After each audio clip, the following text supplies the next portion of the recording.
Ah, mais c'est ça aussi, je te dis, paye-moi, tu me payes pas. Non, franchement, arrête de rigoler. Ah, c'est stylé ce truc. Wouh!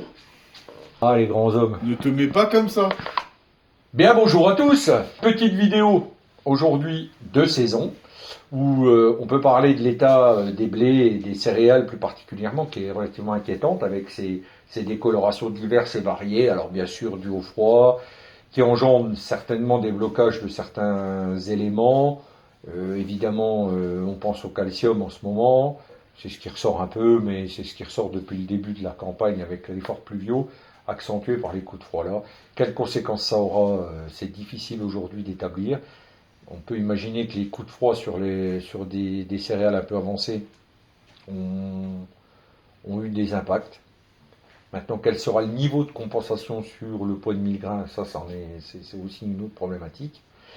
Quant à l'état sanitaire qui nous faisait penser à certaines formes de maladies qui n'ont pas évolué, mais aujourd'hui s'éclorent sur feuilles où viennent se développer la maladie, on est un petit peu inquiet avec des variétés qui semblent plus marquées que d'autres et dans des régions, notamment en blé. Et il y a bien sûr le spectre de certains virus. Et oui, peut-être que même sur des variétés dites tolérantes à la mosaïque, on va peut-être s'apercevoir que d'autres souches de mosaïque se sont exprimées. C'est pas impossible. C'est à recontextualiser par rapport à des conditions climatiques qui sont particulières et donc qui peuvent engendrer certains types de stress pouvant découler là-dessus. Bref. Ça, là, c'est un peu compliqué de dire, d'établir des constats. Les mesures foliaires peuvent nous informer sur ce qui est en train de se passer. Et effectivement, sur toutes les nécroses qu'on peut trouver sur les feuilles, effectivement, se développe de la septoriose. En veux-tu, en voilà. Et les semis et les plantations, bah, ça avance plutôt pas mal, je trouve. Vu les conditions, ça avance plutôt pas trop mal. Ça aurait pu être bien pire. Vu les conditions qu'on a traversées, les plantations de pommes de terre avancent un peu quand même. Betterave, ça a bien avancé. Et maïs tournesol, voilà, ça avance plutôt bien. Ça dépend du système d'implantation dans lequel vous êtes, plutôt très très simplifié, voire direct, ou sur des sols préparés. Et puis, bien sûr, c'est fonction de ce que vous avez pris et de la capacité de ressuage des terres. Voilà. J'en profite pour aussi, on va vous glisser, alors cette vidéo ou la prochaine, sur les fameuses nouvelles formes d'azote dont on vous parle, sur leur effet sur le sol. Donc ces nouvelles formes d'azote sont accompagnées d'autres produits qui permettent, il n'y a rien de sorcier, hein, c'est juste des bons assemblages de bonnes matières premières qui vous permettent, et vous le verrez par démonstration in vitro bien sûr, d'améliorer de façon conséquente la structure du sol, donc l'efficacité de ces azotes. Parce que oui, il y a possibilité d'avoir des formes d'azote qui améliorent la structure du sol, en tout cas en les accompagnant bien. Ça fait partie de la chimie, des méandres de la chimie, puis de la recherche qui forcément, quand on recherche, bien souvent on arrive sur des découvertes. C'est le principe de base. Donc ça, on vous fera passer les documents rapidement. Et le troisième point dont je voulais parler avec vous, c'est donc la mise en place des formations sur notre zone et sur entre guillemets notre centre de formation, qui est plutôt c'est un terme un peu pompeux. La vérité, c'est que c'est un lieu très convivial où on mange bien, ça range à bien manger hein, quand les gens viennent et passer un bon moment et où on développe ce principe de formation pour vous donner les outils qu'on utilise pour évaluer ou de la fertilité ou votre technique en pulvérisation, où on fait découvrir d'autres techniques de travaux, et puis les travaux qu'on a sur place et qui sont mis en place, notamment sur la gestion de l'azote et de la nutrition, les apports de matière organique liquide. Donc ces sessions de formation, on vous mettra, vous pouvez nous contacter via notre page Facebook ou sur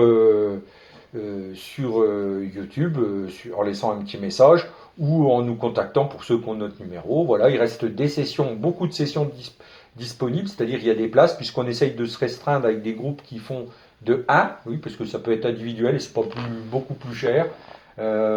Globalement, la journée de formation, c'est un budget nourri avec la restauration, parce que c'est important de manger les produits du terroir, un budget qui tourne autour entre 150 et 200 euros.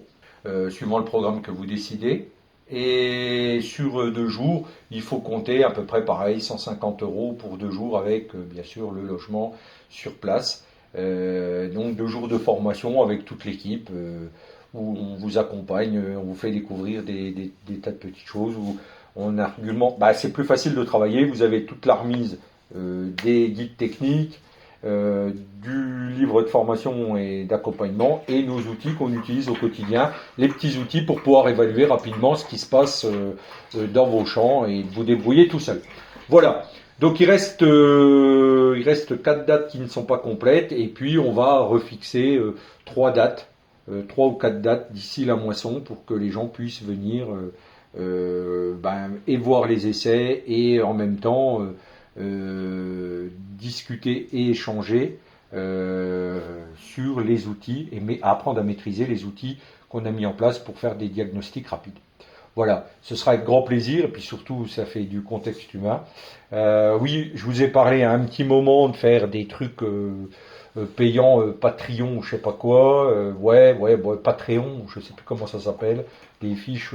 Pour l'instant, je suis pas hyper fan. J'aime bien quand même le contact humain, puis rencontrer les gens, et puis surtout qu'ils viennent voir sur place ce qui se passe et comment on fait, et sur le long terme, ce qu'on a réussi, ce qu'on s'est planté. Voilà, les choses à ne pas reconduire. Et puis avancer ensemble sur notamment les outils pour bien lire la bioindication et les bonnes applications. Et puis surtout travailler de visu, comment travailler fraîchement la nouvelle façon de voir le désherbage qui va être quand même au cœur du problème avec le retrait de nombreuses matières actives. Donc voilà, je vous encourage vivement. Il y aura aussi un petit atelier, fabriquer soi-même ses biostimulants, ses engrais, des trucs tout simples. Moi, vous savez que je ne suis pas trop expert dans la partie organisme vivant, mais sur des choses simples avec des petits cocktails à réaliser soi-même. Bref, n'hésitez pas à nous demander le programme, à nous contacter. Il reste quelques places. C'est en Haute-Marne. Pour certains, ça peut faire un peu de kilomètres. J'en ai eu ce matin qui voulaient compléter les sessions. Ça leur fait un peu de kilomètres, mais apparemment, ils ont envie de venir découvrir un peu le local. C'est dommage qu'il n'y a pas de chasse en ce moment, parce que pour les chasseurs, on pourrait même aller un petit peu à la chasse, en plus des 2 jours de formation. Donc, ce serait vraiment sympa. Voilà. L'objectif de ces sessions de formation, c'est aussi d'établir du contact humain, de pouvoir échanger, et puis de vous rendre compte sur le terrain. Je pense que plein d'essais avec des statistiques incroyables, puisqu'on est dans le règne de la statistique qui décide de tout, vous en êtes largement abreuvé. Donc des constats terrain, des échanges, du constat d'échec, c'est quand même intéressant. Ça vient enrichir vos données. Et il y aura plein de choses à débattre et à discuter. Et puis passer un bon moment aussi, comme je vous le disais, c'est bien dommage qu'il n'y ait plus la chasse pour les chasseurs, parce qu'on aurait pu partager un petit moment de chasse, de partage de vie rurale, puisque c'est ce qu'on est.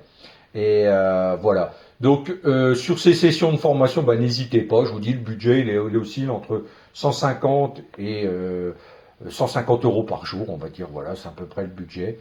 Les sessions de regroupement, il faut revenir vers nous pour la place, ou si on peut encore redéfinir, moi j'ai redéfini je crois 3 dates pour des disponibilités de groupes de 2 à 8 personnes. Si vraiment il y avait des gens qui voulaient rester dans des petits comités restreints, pourquoi pas, c'est sympa.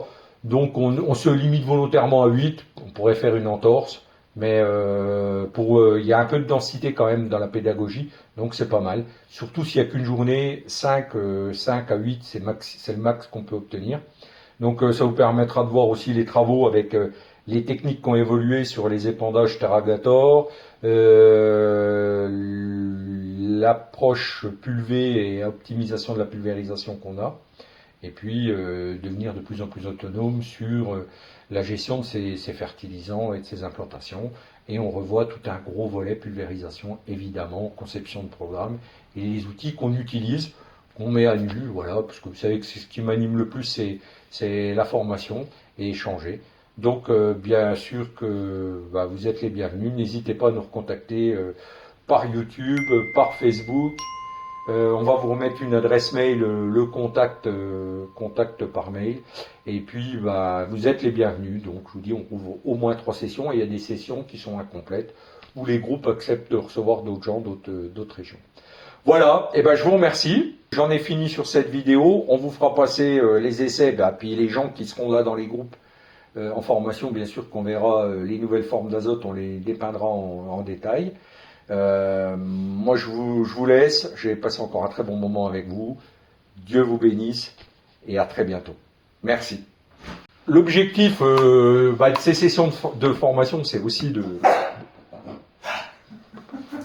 Ah ouais, ça me rend ouf. Allez, stop. Sans déconner.